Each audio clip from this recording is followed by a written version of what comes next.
So dear ladies and gentlemen, welcome back to the analysis of YOLENO TV.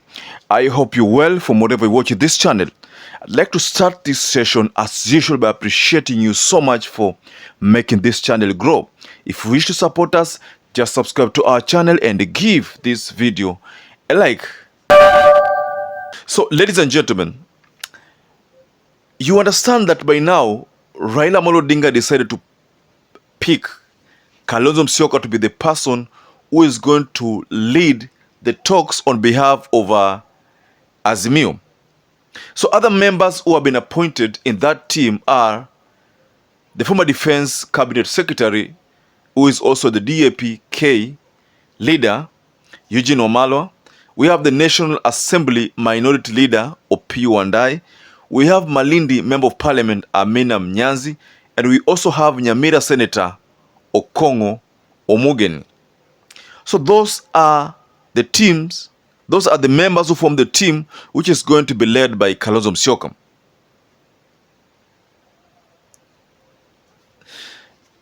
The team of Kenya Kwanzaa has not yet unveiled the list of members who are supposed to be in that discussion.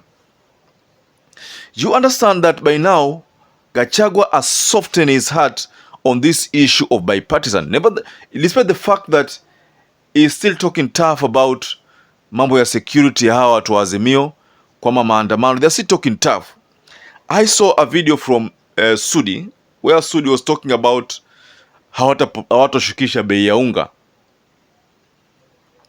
I saw a video from Ichungwa who said that they are not going to allow any other issues apart from the 5 issues which they indicated in that in the document that was circulating online.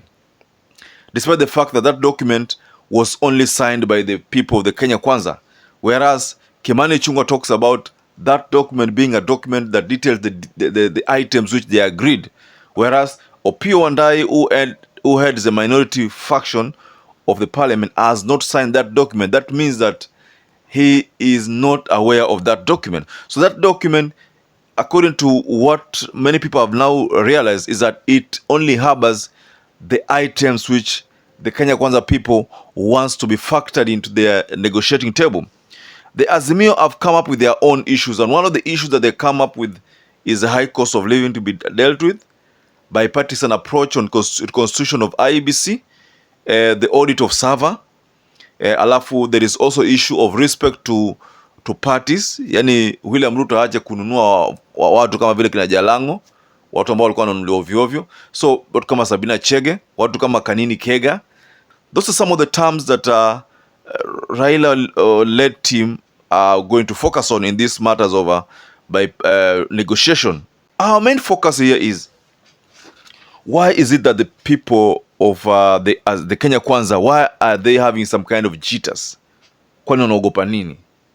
I listened to what Sudi said, and I also listened to Ichungwa well, and I also listened to a couple of leaders in UDA. Then I also listened to William Ruto. Whereas this issue of high cost of living, hawataki kuliongelea kabisa. Yani hiyo ni kitu ambao, if at all these talks are to be successful, wasiongee juu high cost of living. That is, I think, that is like what they are saying. If you're going to talk about high cost of living, basi haina haja tuongee. I personally, just like there's a video I shared yesterday, this video about Migori women member of parliament, who said that ile kitu ambayo itaangusha hii Kenya Kwanzaa ni unga. Unga ndio itaangusha hii Kenya Kwanzaa. That is what they said. And for those people who didn't see that video or didn't get a chance to look at that video, let me share with you this video so that you can get to understand what I mean. That is a woman rep for Migori County who was making these claims. So just watch this video. Ichungwa can have breakfast in US, have lunch in UK, have supper in Dubai, come back and sleep in Karen. Nothing bothers him. All that is taxpayers' money. Who was he before he came to parliament? He was a nobody. Unga was repeated severally, and even if you see, Unga is a must, will bring it down. If you don't bring Unga down, Unga will bring you down. Hii issue ya unga ndio itaangusha hii serikali. Those are words of the Migori women member of women rep who said those words. I want to remind you that the Azimio coalition are talking about a time-bound program of talks that should not take more than 1 month. And they are saying that it should begin 1st of 2023. So they are saying that beginning tomorrow, they want at least, at most 1 month. Isipite 1 month. Yani hizi vitu kama zinaongelewa, ziongelewe within August. That is, come September, then we'll be talking about implementation. And I think one of the things that they are talking about is the talks and the deliberations, how they're going to come up with this issue. This issue is supposed to be forwarded or supposed to be incorporated in the law, so that inakuwa ni something binding, and then these people are supposed to abide by those things. Let me remind you that there's a reason why I think Raila Amolo Odinga could be heading in the right direction.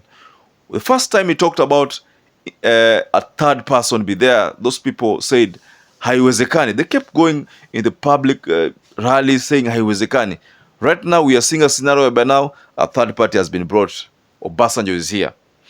They talked about an inclusivity kind of bipartisan talk, whereby they wanted other people to be incorporated. The people who are not politicians to be incorporated in those talks, whereas the people of Kenya Kwanza walikuwa wataki hiyo swala.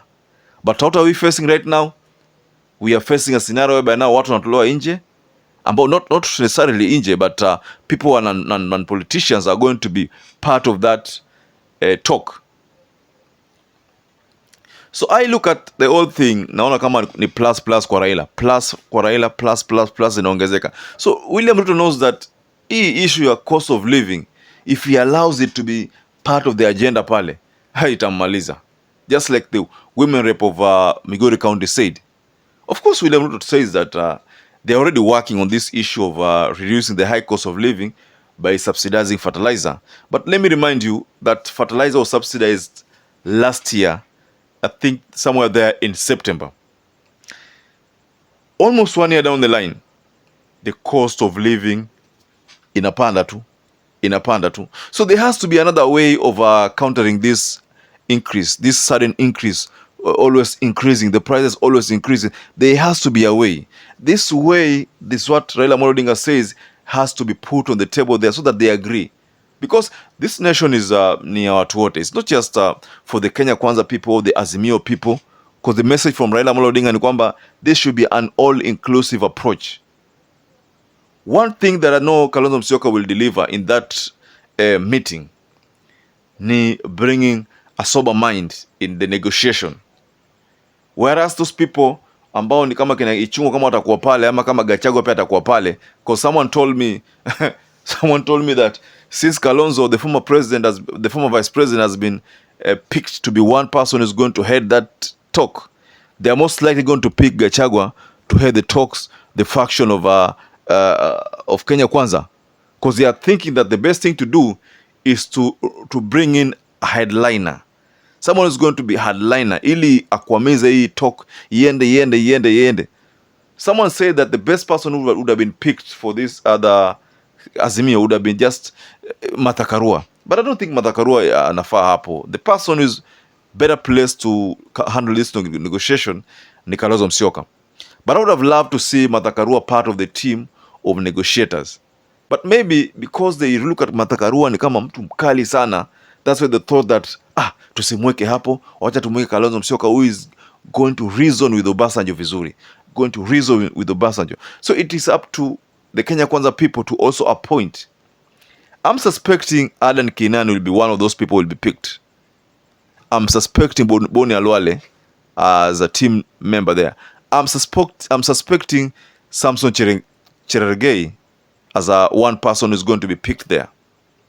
I'm suspecting Gachagua is going to head that team. I'm just suspecting. Those are just my suspicions. But either way, the talks, according to Azimio, are supposed to last for at most 1 month. I know that the people within the Kenya Kwanza will want to dilly-dally, just pretend they will want to show some less seriousness in this matter, because as you speak, they have not picked a team that will go to face Azimio team. Of course, there'll be which will going to be chaired by Obasanjo. We've also not seen issues, them bringing issues ambazo wanasema kwamba so now we have settled for this.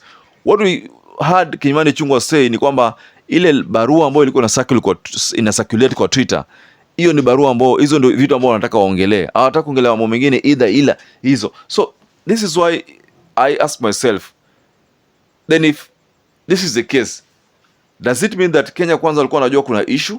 Why is it that now they are saying that the issues ambao fund ziongelewe ni hizi? Because I think all along watu ambao wanafikiri wanasema kuna issue ni Azimio, kwa sababu Azimio walikuwa wanasema kuna issue, ndio maana walienda wakafanya maandamano, wakafanya rallies, wakafanya hizo town hall meetings, you know, they even did bunge la wananchi meetings. So all those were done because they knew there was an issue here in Kenya. So how comes now Kenya Kwanza are saying that issue ambayo tunataka tuongelee ni hizi? Then how comes, why didn't Kenya Kwanza people just demonstrate or protest or also engage the bunge la wananchi over these issues? So they are trying to counter the whole thing by saying hatutaki hizo vitu za Azimio, tunataka watu tuongelee hizi. That's not the case. That is not the case.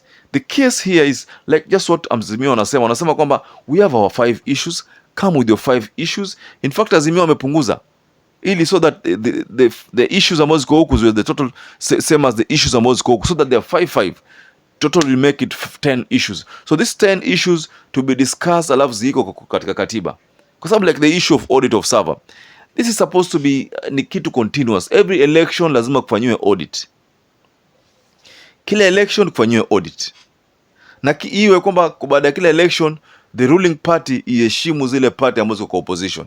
Isinunue watu kama vile Jalango alinunuliwa tu, unanunua watu kama vile unanunua nyama, unanunua tomato ama mayai. Watu wanafaa wao walinde ile chama ambao wako nayo. Someone like Jalango alikuwa faa alinde ile chama yuko nayo. Chama ni ODM. Lakini sasa unapata Jalango yeye it's not even someone we need to discuss, ladies and gentlemen, about here, because it makes little sense to us.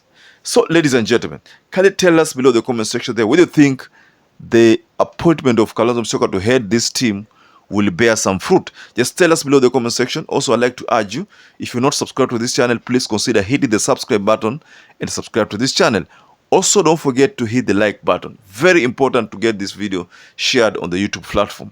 You can as well hit the notification bell so that every time we upload any video, you will always be getting notifications on your smartphone. So ladies and gentlemen, stay safe, stay blessed until we catch up again in our next analysis.